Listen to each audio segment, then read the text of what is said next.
Hablas con Cintia en esta kermés de los sábados, pampeana, y hoy te presentábamos cuando anunciábamos que íbamos a charlar con vos, como periodista, militante no binaria y peronista, surgió desde atrás. Igual nos gusta que te presentes vos, así que contá quién crees que sos. Bueno, creo que fue una buena descripción. Yo diría que soy una peronista inorgánica al punto de ser casi inconducible. Los compañeros me van a entender. Y sí, la verdad que lo único que falta ahí es el feminismo, que es a lo que me he estado volcando en los últimos años casi por completo. Bien, ¿por qué decís en los últimos años? Porque, bueno, antes no tenía yo esa conciencia, fue un largo camino. Y a partir del 2015, cuando yo empecé con el medio La herida de género en América Latina, ahí fue cuando yo empecé a investigar las cuestiones de género a nivel continental. Y si bien al principio era como una cosa teórica, muy pronto se te hace carne, ¿no? Y bueno, ese mismo año fue la primera movilización de Ni Una Menos y yo ya venía participando de los encuentros nacionales de mujeres desde un par de años antes. Después vino el paro nacional, el paro internacional. Fue como una oleada que sí, que nos activó a todas y encontrarse con tantas compañeras, la verdad que también fue una enorme oportunidad de aprender, de crecer y de profundizar la militancia, que eso es algo que un poco lo hacemos todos los días.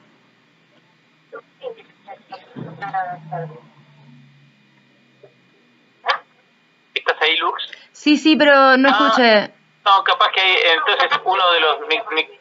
¿La escuchás a Cintia vos no? La escuché muy, muy bajito. Ahí me lo acomodan, me parece. Te saludaba y ¿ahí me escuchás? Sí, ahí te escucho muy bien. Buenas Bien, tardes. perfecto. Buenas tardes. Che, no, veníamos hablando del camino personal y político que cada una va haciendo dentro del feminismo. No no te presenté como feminista precisamente porque lo daba por hecho a esa descripción, pero claro, está bien remarcarlo y visibilizarlo. Pero bueno, hoy es el día en el que se conmemora, se visibiliza el orgullo LGBTIQ+, y bueno, en estas semanas vos te visibilizaste como no binaria y nos parecía interesante charlar sobre ese tema y charlar políticamente sobre las identidades disidentes, no heteronormadas. Sí, la verdad que, bueno, fue una salida del closet que yo la venía madurando hace tiempo. De hecho, el nombre Lux lo vengo usando hace ya, sí, más de 6 o 7 años. Y bueno, tuvo que ver también con la participación que yo tuve en el Encuentro Federal de Derechos Humanos, que se realizó en la ex ESMA, aparte un lugar muy fuerte, y que aparte es un lugar muy especial para mí. Yo fui muchas veces y todas han sido súper especiales. Y bueno, yo participé de la comisión de diversidad y derechos humanos. Fue una comisión hermosa, obviamente llena de diversidad. Allí estaban las travestis trans, estábamos un par de no binarias, había mucha gente que se había acercado para conocer más del tema porque no lo sabían. Y ese fue el primer lugar en público donde directamente me presenté como Lux y como no binaria. Y la verdad que, bueno, también generó un poco de impacto a tal punto que al final de la comisión me eligieron a mí y a otra no binaria, Tony Domínguez, para que leyéramos las conclusiones del taller. Entonces toda esa experiencia en ese lugar tan particular fue como el pasito que me faltaba para poder hacer esto público. Y como yo me dedico al periodismo y hay muchas personas que me conocen a través de los videos que hago en las redes, a través de las notas en el sitio, me pareció que estaba bueno también que fuera una cuestión un poco más pública para explicárselo a quienes no me conocen y un poco a quienes me conocen también, porque después de ese video muchas personas conocidas me contactaron por ahí con preguntas o compartiéndome sus experiencias y fue algo, la verdad que fue realmente hermoso y es un lujo en tiempos como estos, porque por ejemplo me enteré el otro día que a Tony Domínguez, que es de La Plata, lo habían agredido en la calle, le han golpeado y todavía no me he comunicado para ver cómo está, sé que están los compañeros y las compañeras cuidando, pero bueno, estamos en un entorno de muchísima violencia. Y si bien a las personas no binarias muchas veces nos asimilan al género al que nos ven más parecides, no deja de haber muchas agresiones cuando nos salimos demasiado de la norma también. Lux, Nicolás te saluda. Buenas tardes, Nicolás. Venías hablando de este concepto de no binario, no binario. Contá un poquito cómo es, como para los que nos están escuchando y nosotros mismos también empezar a seguirte un poco más. Bueno, el pensamiento binario es algo muy característico de nuestra cultura occidental. Tiene que ver con pensar el mundo en esquemas de opuestos excluyentes. El día y la noche, el bien y el mal, la luz y la oscuridad, el hombre y la mujer. Digamos, en esos términos se ordena un montón de cosas, no solamente el género. Pero bueno, quienes nos identificamos desde el género como no binarias, tiene que ver con no encajar en ninguna de esas dos categorías. Digamos, hay personas que transicionan del género que les asignaron al nacer a otro género diferente, digamos, a otro de los dos establecidos en ese binario, de mujer a hombre, de hombre a mujer, pero hay muchas personas que un poco como que nos quedamos en el camino o que vamos y venimos, experimentamos de otra manera nuestro ser, nuestra persona. Es un poco complicado de explicar, es algo que muchas veces también lo sufrimos porque uno mismo trata de entenderse y de poner palabras a lo que nos pasa, pero bueno, en resumen sería esto que te estoy contando. Está bien. Otra cosita, vos sos comunicadora, periodista, y dijiste recién esto de poner en palabras. ¿Cuánto obstaculiza el lenguaje nuestro, el español, ¿sí? que es recontra binario en sus estructuras, en su historia? Si bien tiene vericuetos y se los están usando y explotando para poder comunicar de otra manera. ¿Cuánto obstaculiza el lenguaje? ¿Cuánto lo podés usar para hacerlo explotar y que dé cuenta de todas estas diferencias?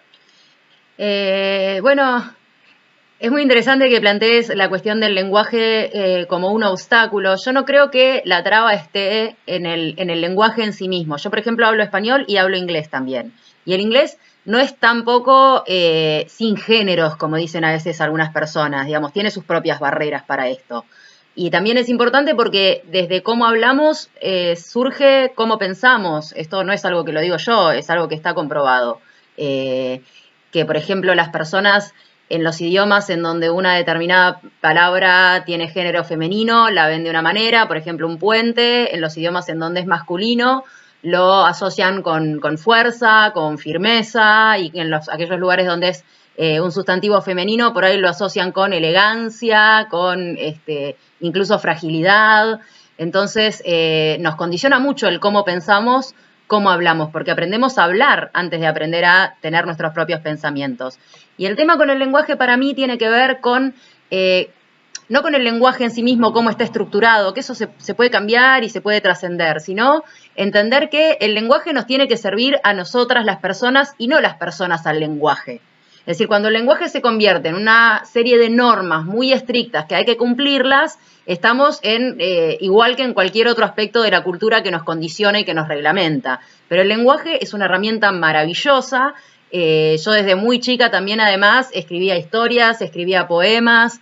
Entonces a través de la poesía yo también entendí que hay ciertas áreas de nuestra cultura en donde se permite mucho más jugar con el lenguaje. A lo mejor porque al verse como algo artístico no se ve amenazante, ¿no? Porque toda esta cuestión del lenguaje inclusivo tiene una connotación y un objetivo claramente político. Entonces como que da mucho más miedo, genera más resistencias. Pero Cortázar escribió un capítulo entero de un libro en un idioma inventado que tenés que hacer un esfuerzo para comprenderlo y sin embargo lo aplaudieron como un genio. Entonces la cuestión del lenguaje para mí pasa mucho más por una cuestión de poder y por una cuestión de si es una herramienta que nos sirve a nosotros o si es una serie de normas que las tenemos que seguir, que por en sí la estructura del lenguaje, porque eso cambia y va a seguir cambiando siempre.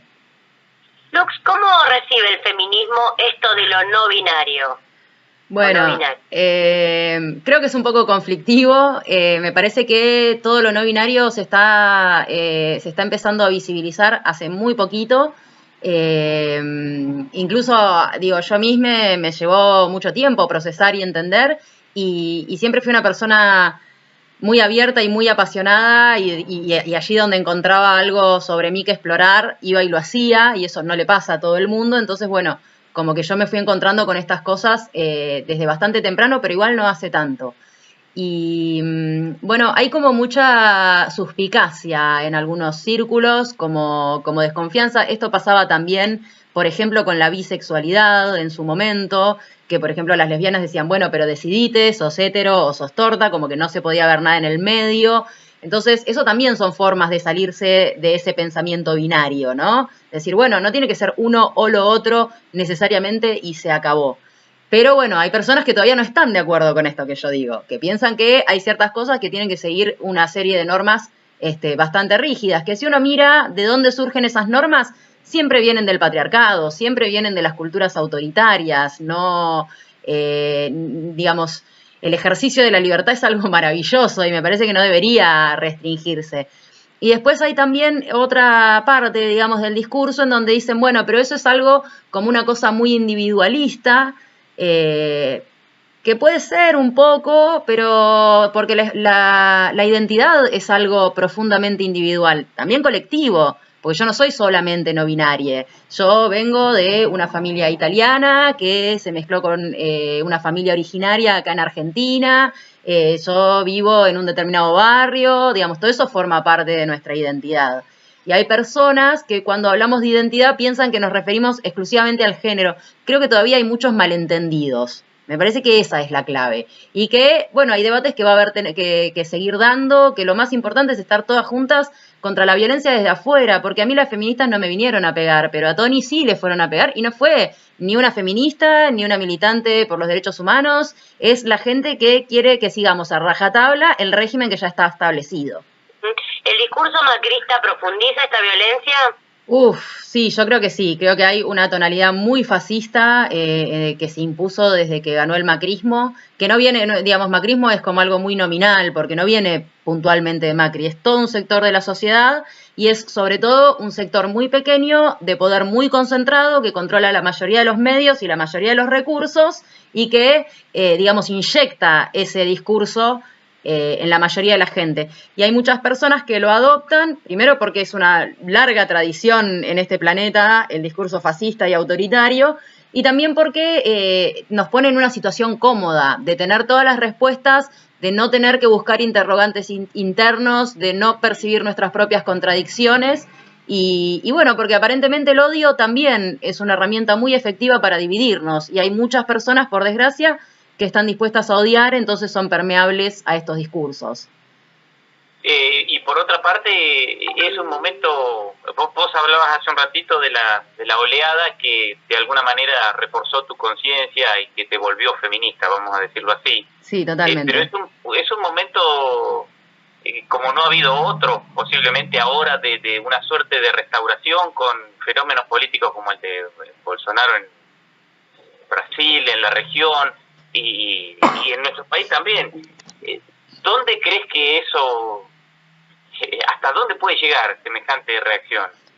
Y la verdad que es difícil decir, hay algunos signos muy preocupantes porque además no es solamente en la región, digo, todo el discurso que hay, por ejemplo, hoy en Estados Unidos con Donald Trump, sigue esa misma línea de odio, de separación, de odio a los inmigrantes, de odio a la diversidad, de odio a los extranjeros que están cerca, de odio a los extranjeros que están lejos. Y yo creo que acá juegan un rol central los medios de comunicación. Yo me dediqué a la comunicación un poco por vocación, pero también porque entiendo que hay un rol central ahí y hay que romper ese monopolio mediático porque así es como se genera el fascismo y así es como surgió el nazismo también en su momento, persiguiendo a las oposiciones y inyectando en la población constantemente discursos de odio hasta que lo vieron como la única opción. Digamos, cuando la gente dice que Hitler llegó al gobierno siendo electo, en realidad es una mentira un poco tramposa, porque pareciera que, bueno, la gente democráticamente lo eligió. No, había en el medio un montón de procesos corrosivos de la democracia para que esa puesta en escena electoral pudiera suceder, que es un poco también lo que nos pasó acá. Y creo que es un poco también lo que está pasando en Brasil con Bolsonaro, con la dificultad o con el, digamos, con la gravedad agregada de que hay muchos grupos evangélicos que manejan muchísima plata, pero que además manejan muchísimas conciencias que están involucrados en este, digamos, en este plan reaccionario, en esta, creo que restauración lo había llamado. Y es un escenario realmente muy complejo. Y fue justo en este escenario en el que hizo erupción, digamos, el feminismo masivo en la Argentina y que se fue extendiendo a toda América Latina, y que también hubo un resurgir del feminismo en Europa, en donde ya tenían una larga tradición y sin embargo ahora se volvió de vuelta algo fresco y juvenil. Entonces es una época así de muchas contradicciones, tenemos que cuidarnos mucho, la persecución y la violencia claramente van en aumento, pero a la vez también nuestras estrategias, nuestras capacidades, nuestros aprendizajes también están creciendo y tienen raíces muy profundas. Entonces hay una frase que se está diciendo mucho, que es América Latina va a ser tumba del fascismo. Creo que es muy optimista, por lo menos para lo que se ve en el horizonte en estos tiempos, pero creo que también es un mensaje de esperanza y de lo que somos capaces de hacer sin importar cuán lejos llegue esta nueva avanzada. Como peronista inconducible, que te identificaste así al principio de la entrevista, ¿qué desafíos crees que tiene el peronismo con respecto a todo esto? Bueno, yo hace tiempo que vengo pensando la cuestión del peronismo. Obviamente que el peronismo no es lo mismo que el Partido Justicialista. El peronismo es un movimiento muy amplio que, digamos, en su parte más hacia la izquierda se superpone con el kirchnerismo, pero tampoco lo abarca por completo. Y creo que el desafío más grande para el peronismo hoy es generar una unidad que tenga sustento para el futuro. Es decir, si bien hay algo muy importante que es generar la unidad para ganar las elecciones, y eso el peronismo tiene bastante flexibilidad para lograrlo, también las experiencias recientes muestran que no se puede una unidad a cualquier costo. Si bien en principio hay gente que está de acuerdo en que no se debería excluir a nadie, eso no significa que no tenga que haber ningún filtro o que no tenga que haber ningún condicionamiento para las personas que quieran acercarse a esa unidad. Y también está el hecho de que la jugadora mayor, que es Cristina Fernández de Kirchner, hay muchos peronistas, y lo digo con O porque son varones, que tienen un rechazo muy grande a ser dirigidos por una mujer. Y se les nota, digamos, ellos probablemente se lo nieguen hasta a sí mismos, pero se les nota en sus expresiones y en sus acciones políticas que no toleran que la conducción la tenga una mujer, por indiscutible que sea la conducción del movimiento. Entonces ahí también se agarra esta diferencia de la fractura entre lo que es el PJ y lo que es el peronismo más amplio. Bueno, te puedo seguir hablando porque esto la verdad que es un tema que a mí no me deja dormir por las noches pensando en cómo lo vamos a resolver. Casi a la mayoría de los que estamos en este estudio, me parece que no nos deja dormir. Y acá los chicos por Cristina se establecieron. Bueno, Luz, estás en Buenos Aires vos, ¿no? Así es, estoy en la zona norte del Gran Buenos Aires. ¿Y te vas a ir cuando llegue el G20, como recomendó Patricia Bullrich? Mira, en realidad la recomendación creo que aplicaba a la ciudad de Buenos Aires. Yo como estoy en las afueras, no debería tener problema. Pero bueno, va a haber igualmente actividades de resistencia. Estamos en contacto a través de la Constituyente Feminista, que es un proyecto que ha surgido también hace algunos años en vistas a una modificación de la Constitución Nacional, y estamos muy en contacto con todas las mujeres que han estado organizando, digamos, la contracumbre y la visibilización de por qué le decimos no al G20 y al Woman 20, que es la versión femenina del G20, que tuvo lugar también hace poco. Entonces vamos a estar atentas, vamos a estar cuidándonos, pero no nos vamos a quedar encerradas en nuestras casas. Está bien, a esto se sumó, en la última semana se volvió la disidencia predilecta del gobierno, el anarquismo, ¿no? Es como que apareció una palabra que no se usaba en los grandes poderes políticos. Bueno, pues esta semana todos anarquistas, que supongo que tenés algo de anarquista también, a partir de que decís sos una peronista inorgánica, inconducible, hay anarquismo ahí. Sí, de hecho, sí, digamos, la denominación alternativa que uso es anarcoperonista, así claro, que definitivamente. Sí, bueno, creo que esto es parte de los discursos fascistas de los que hablábamos hace rato, de la construcción de un enemigo.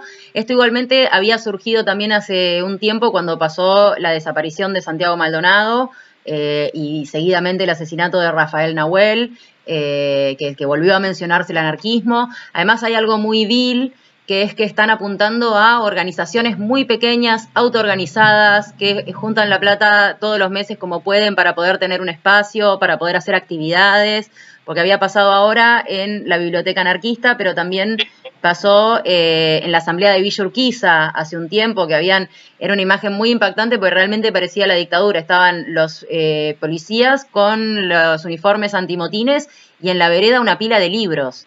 O sea, no había una imagen más clara de lo que significa la necesidad del fascismo, de que haya ignorancia, de que no se pueda nadie reunir a charlar ni a pensar, que en definitiva esa es la parte del anarquismo que temen, no las acciones directas o las acciones destructivas.